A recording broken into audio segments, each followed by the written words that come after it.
AITA for not letting my brother's family take over my secret house. My older brother Derek is 32 and has been the golden child since we were little. I am talking about total favoritism. This guy could have burned the house down and my parents would have blamed the matches. Let me give you two examples that perfectly sum up the family dynamic. I was 14. I worked weekends at Ace Hardware for $7.25 an hour, saving every penny for 6 months to buy myself a PlayStation 3. Working my butt off answering contractors asking where the left-handed screwdrivers were, just to put aside $400 for that console. The day I finally had enough money, I came home to find 17-year-old Derek, who had never worked a day in his life, playing on a brand new PlayStation 3 in the living room. Your dad and I thought Derek deserved something nice for getting a C+ in chemistry, my mom said without even looking up from her cooking show. You understand, honey, Derek is struggling. The guy was failing chemistry because he spent his classes texting and messing around. Meanwhile, I was getting A's and B's while working weekends, and yet I was the one who deserved it less. And my money? I asked. Well, now you can save it for something more useful, my dad added. Maybe some new work boots. Derek looked me dead in the eye and said, "Thanks for saving all that up, little bro. It really took the pressure off me having to work to get it." The only person who called out their nonsense was my grandpa Hank, a real old-school tough guy. He had fought in Korea, worked in construction for 40 years, and drove a 1969 Dodge Charger RT that sounded like American thunder. He was the one who taught me how to use tools, fix things, and spot nonsense from a mile away. "Your parents think they are being fair," he told me one day while we were changing the oil on his Charger. "But fair does not mean equal when one kid works and the other freeloads. Remember this, Travis, you have something your brother will never have." What? Grit, and the common sense to use it when it counts. When my grandpa passed away during my freshman year of high school, he left me that Charger. Immediately, my parents started pressuring me to sell it. That car is worth money. It is just going to sit there and rust. What is the point? The point was that it was mine. The first thing in my life that was truly, entirely mine. I kept that car in a storage unit, paying the $45 monthly with my hardware store paycheck. And every month when I wrote that check, I thought of my grandpa's words. Now let's talk about college. I had worked hard in high school, taken technical classes, and worked evenings at the hardware store, helping contractors find the right bolts and explaining why they needed galvanized screws for outdoor projects. I got accepted to the University of Tennessee. I planned to live at home to save money like a responsible adult. Derek, on the other hand, had gone to Vanderbilt, his dream school, and my parents had paid for everything. Tuition, housing, food, even his fraternity fees. So naturally, I thought they would help me too. Wrong, completely wrong. I will never forget that conversation. I was sitting at the kitchen table, acceptance letter in hand, ready to talk logistics. My mom was making her famous pot roast. "If you are staying here, you will need to contribute," she said as if she were talking about the weather. Derek earned what he was given. You need to learn independence. Contributing meant $350 a month for rent and utilities, plus buying my own food. That does not sound like a lot until you are an 18-year-old student making minimum wage, also trying to buy textbooks. I tried to argue. I brought up everything they had done for Derek, how he never had to worry about money. My mom shrugged. "We gave Derek what he needed. You are different. You are independent. You will figure it out." So, I figured it out. I picked up more shifts at the store, sometimes until midnight. In the mornings, I would walk past Starbucks watching the other students buy their $6 coffees while I drank my homemade coffee and ate peanut butter and banana sandwiches made at 6 in the morning. Every month, I handed that $350 over to my parents while Derek called to complain about the cafeteria food.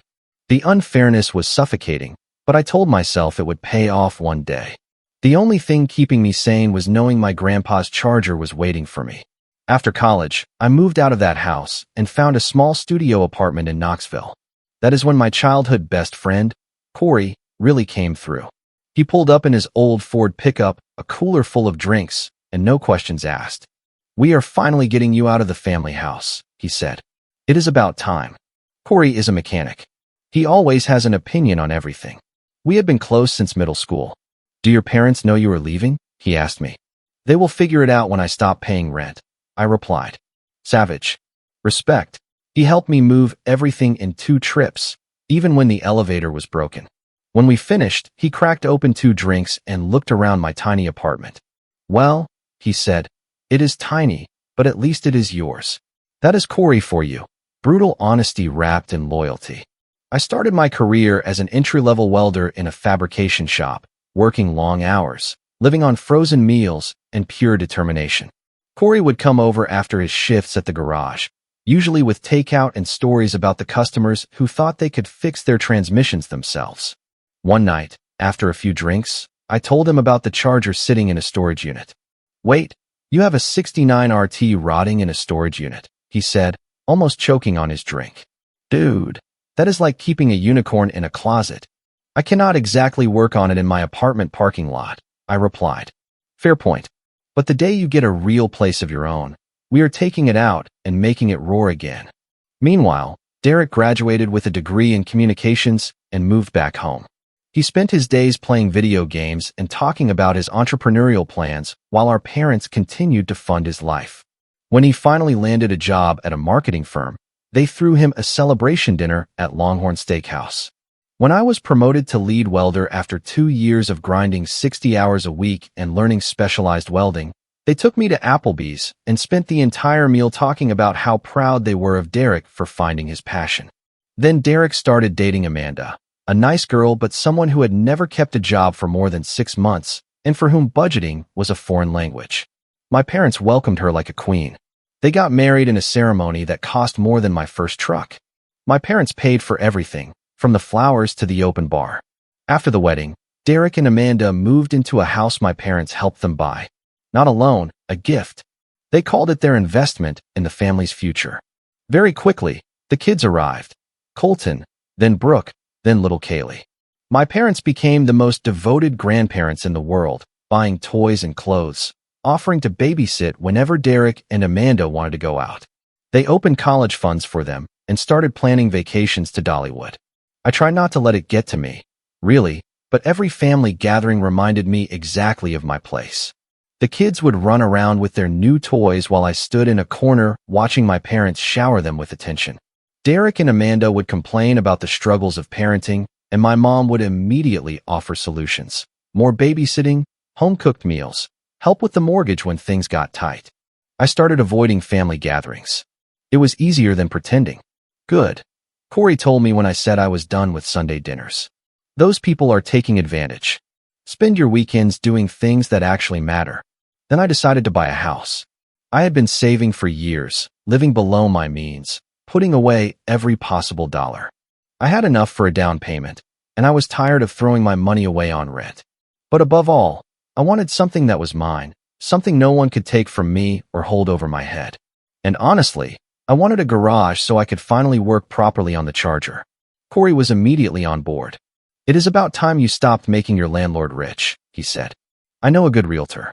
"No nonsense. He will not try to upsell you on something bigger than you need." We spent our weekends touring houses. Corey had an incredible way of translating real estate jargon. "This one has good potential," means it is a money pit that will eat your savings and spit out regret. Or "open living space," means they knock down load-bearing walls and cross their fingers. At every house, I checked the garage. Most were tiny, barely big enough for one car. I needed space to really work. I did not say anything to my family, not because it was a secret, but because I knew they would find a way to make it all about Derek and his family. They would have started suggesting houses that were perfect for accommodating the kids, or asking why I needed so much space when I was single. "Smart move," Corey said. "Tell them after you get the keys. It is harder to sabotage a done deal." I should have known it would not go down like that. I do not know how the information leaked, but it did. My coworker Stacy, the kind of person who views other people's lives as entertainment, mentioned to someone in her church group that I was house hunting. That person happened to be Amanda's cousin. And in no time, the news spread through the family faster than gossip at a high school reunion. The call came on a Thursday night. I was at my workbench cleaning my welding gear when my phone rang. "Travis." My mom's voice was strangely upbeat. "Why didn't you tell us you were looking for a house?" I should have played dumb, but I was exhausted. "I am just looking. Nothing serious right now." "Well, Derek and I have been talking, and we have some wonderful ideas for you." I froze. "You are going to need at least 5 bedrooms, you know, for the kids when they come over. And it would be perfect if you could find something near Derek and Amanda's neighborhood. I stared at my welding helmet, trying to process what I had just heard. Mom, I do not need 5 bedrooms. I am looking for something small, just for me. Oh honey, you have to think bigger. This is an opportunity to help the whole family. The kids are growing, and Derek and Amanda's house is getting too small. If you had a big house, they could come over more often and we could spend more time together. I massaged my temples, feeling a headache coming on. I'm not looking for a place for Derek's family to stay. I am looking for a place for me to live in. Do not be ridiculous, Travis. Family is what matters most. You will want space for everyone. After hanging up, I immediately called Corey. They want you to buy them a house, he said after I explained the conversation. Not for you, for them. They want you to be the bank and the bellhop. That is insane. It is way beyond that. It is expert level taking advantage. How much do you want to bet they have already decided which bedrooms the kids will get? The next day, the real estate listings started pouring in. My mom and Amanda had apparently appointed themselves my personal real estate team, sending me links to massive houses with pools, guest suites, and price tags that made my eyes water. Every listing came with detailed explanations of how perfect it would be for family gatherings. Look at this one. Amanda texted me with a link to a 6-bedroom colonial. The kids would love this backyard, and there is even a separate entrance for the in-law suite. I muted the conversation and kept searching on my own. Corey and I found the house after weeks of searching. A beautiful 2-bedroom ranch in Powell, about 20 minutes from downtown Knoxville. It had a covered front porch, original real wood floors, and a kitchen bathed in perfect morning light. The backyard was just big enough for a vegetable garden, and there was an attached room off the living room that felt made for watching football on Sundays. But the real selling point was a 2-car garage with a workbench, proper electrical wiring, and enough space to really work on a car. This is the one, Corey said while touring it with me. Good bones, solid foundation, and best of all, only 2 bedrooms. No way to cram a whole community in here. Look at this garage, I said, running my hand over the workbench. I could finally bring the charger home. Now you are talking. That beauty has been locked up for way too long. I put in an offer that very day. When it was accepted, I felt a wave of pure joy. This was it. This was mine. Congratulations, homeowner, Corey said, shaking my hand outside the real estate agency. Now the real challenge begins. Keeping the vultures away from your nest. I decided to wait until the final closing before telling my family. I wanted to enjoy the moment without their interference. That weekend, my mom called to invite me to Sunday dinner. We are having pot roast, she said. We need to talk about your house hunt. I almost declined, but I figured it would be satisfying to announce that I had already bought one. Okay, I replied. I will be there. I had no idea I was walking into an ambush. I arrived at my parents' house in Farragut right at 6 in the evening, mentally preparing myself for their speech. The smell of pot roast filled the house, and I could hear the kids playing in the living room. Derek was slumped on the couch, scrolling on his phone, while Amanda chased Kaylee around the coffee table. We sat around the table, and for a few minutes, everything seemed normal. Dad was grumbling about the latest Titans loss. Derek was talking about a project at work, and Amanda was sharing cute anecdotes about the kids. I started to relax. Then my mom put down her fork and cleared her throat. So, Travis, she said with that smile that never reached her eyes. We have been doing some research, and we think we found the perfect house for you. Here we go, I thought. It is a gorgeous 5-bedroom house in Oak Ridge, only 15 minutes from Derek and Amanda. It has a big backyard for the kids, a 3-car garage, and even a basement that Derek could turn into an office. I blinked. His office? You know how cramped they are, my mom continued, as if all this made perfect sense. The kids are sharing rooms, and Derek has nowhere quiet to work. If you had a big house, he could spread out when he comes over. When he comes over? I repeated, starting to see where this was going. Amanda chimed in, almost excitedly. We talked about it, and it makes total sense. You would have all this space, and we desperately need more room for the kids. We could stay at your place almost every weekend, and maybe even longer during the summer. I looked at her, then at Derek, who was nodding like everything was completely normal. You want to move into my house? Not move in, Derek said quickly. Just come over often. Like a family. It would be perfect, my mom added. The kids would have their space, and your house would finally be full of life and laughter. Plus, you would be helping your brother's family. That is what families do. I felt like I was in a parallel reality. They were talking about my house, a house I had not even told them I bought yet, as if it were the solution to all their problems, except mine. Actually, I said, putting down my fork, I already bought a house. The room went dead silent. Even the kids stopped making noise. What? My mom's voice went dry. I bought a house. A 2-bedroom ranch. I signed last week. No one spoke for a moment. Then Derek let out a laugh that was not amused at all. 2 bedrooms? Travis, what were you thinking? Where are we supposed to sleep when we come over? Who said you were coming over? I replied simply. It is my house. I bought it for me. My mom's face turned red. Travis, how could you make such a massive decision without consulting us? We worked so hard to find you the perfect place. This is completely unreasonable. I did not need your help, I said, trying to stay calm. I knew what I wanted, and I bought it. What about us? Amanda's voice grew high-pitched and whiny. We really need this, Travis. Do you know how hard it is living in that tiny house with 3 kids? Colton and Brooke have to share a room, and Kaylee's crib is in our bedroom. It is not fair to the kids. I took a deep breath. That is not my problem, Amanda. That is when my dad decided to step in. He slammed his hand on the table so hard the water glasses shook. You are selfish, Travis. Family helps family. What is wrong with you? I stood up, my heart pounding. I am not selfish. I am finally standing up for myself. And if that makes me the bad guy to you, then so be it. The room exploded. My mom yelled that she had raised me better than this. Amanda was crying, saying it was not fair to the kids. Derek was whining that I had always been difficult. My dad just sat there shaking his head like I had personally disappointed him. I grabbed my keys and headed for the door. You cannot just abandon your family like this, my mom screamed behind me. I turned around one last time. Watch me.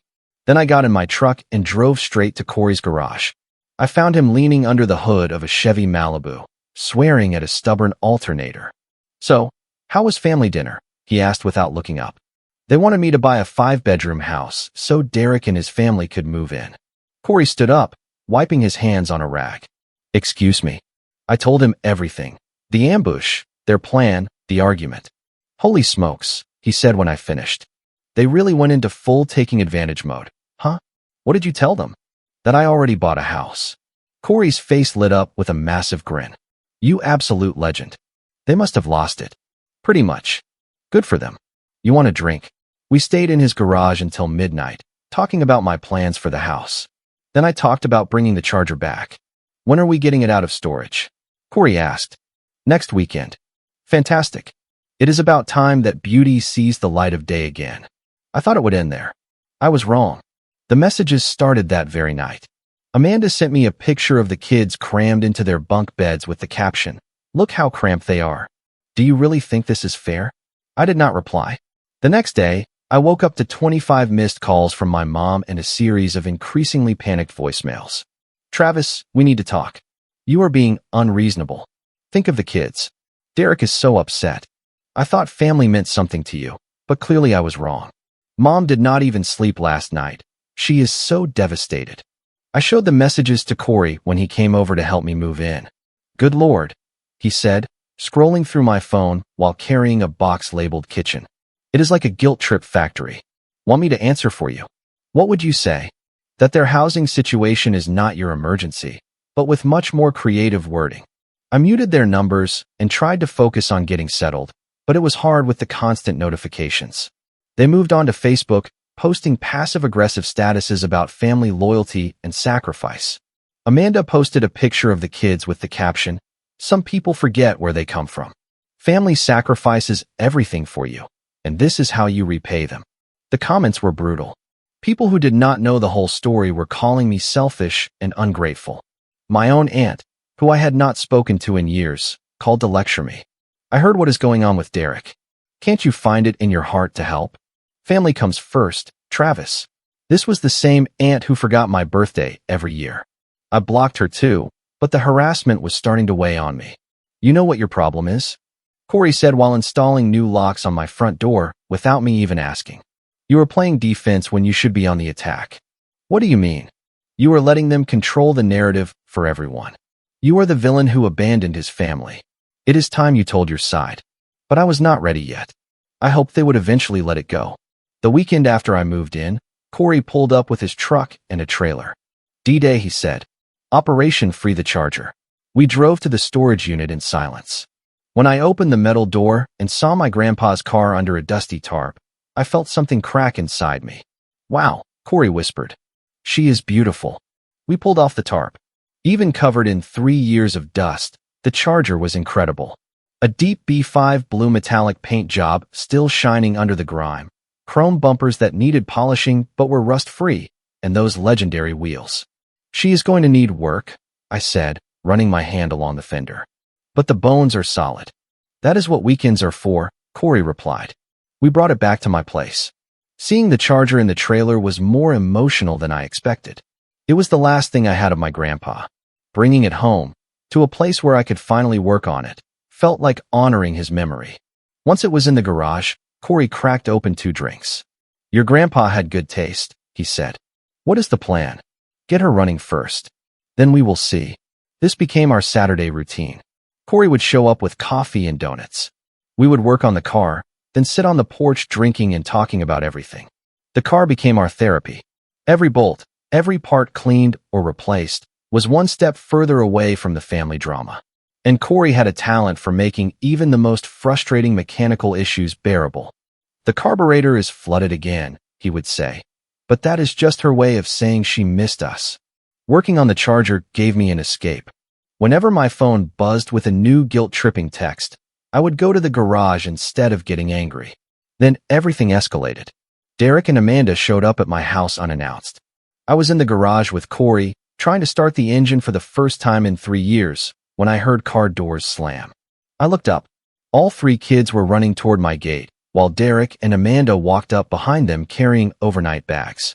Surprise! Amanda called out cheerfully. We figured we would drop by for a little visit. Corey and I exchanged a look. He quietly pulled out his phone to record everything. I stood up, wiping my hands on a rag. I do not recall inviting you. Come on, Travis, Derek said, rolling his eyes. We are family. We do not need formal invitations. Yes, you do, I replied, blocking the way to my back door. This is my house. Do not be like that, Amanda said. The kids were so excited to see your new house. Look how happy they are.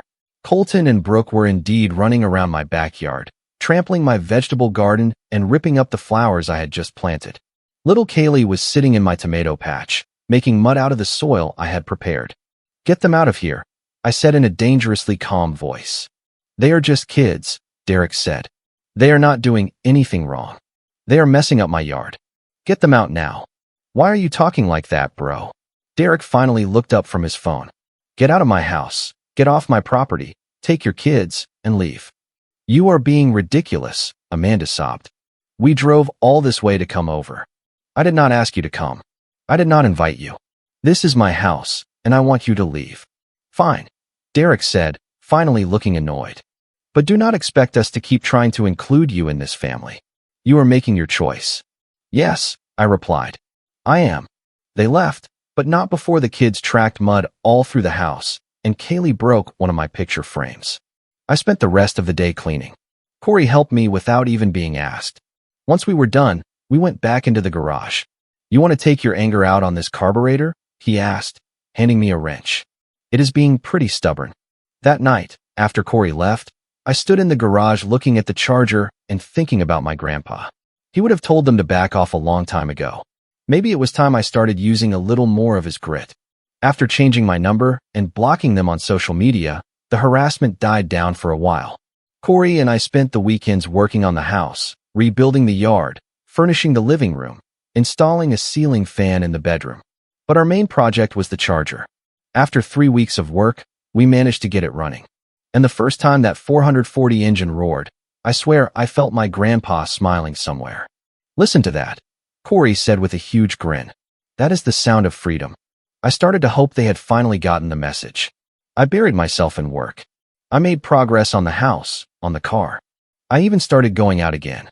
I was finally breathing. That is when my mom showed up at my front door with a peach cobbler and a smile that did not reach her eyes. "Hello, honey," she said as if we had spoken the day before. "Mistake." I let her in.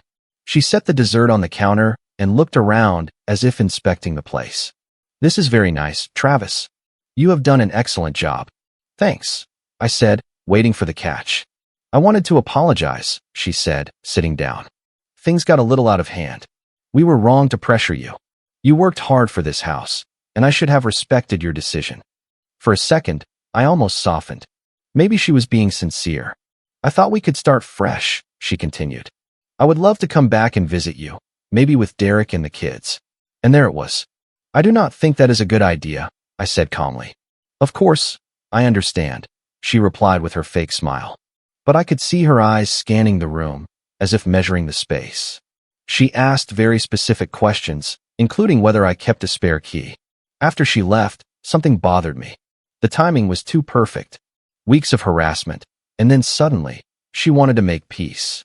I decided to trust my gut. Corey had already installed a security system. I checked all the windows. 3 days later, I found out why. I had gone out to run errands, Walmart, Lowe's, to buy a new starter for the charger. I came back around noon, arms full of bags, and immediately saw Derek's SUV in my driveway. My heart raced.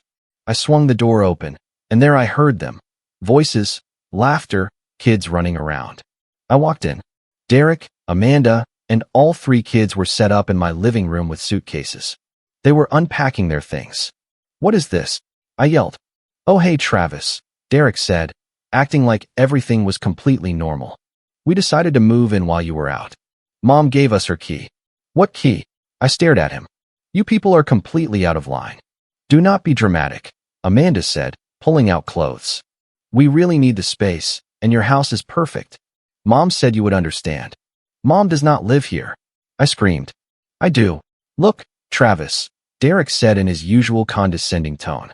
"You are single. You do not need all this space. We have 3 kids. It is just logical." I pulled out my phone and dialed 911. "Seriously?" Amanda said. "You are calling the cops on your own family?" "Watch me," I replied. When the Knox County deputies arrived, Derek and Amanda tried to explain that they were family, as if that gave them rights. The cops were not impressed. They told them they were trespassing and had to leave immediately. "This is ridiculous," Derek muttered as he gathered his things. "We are your family."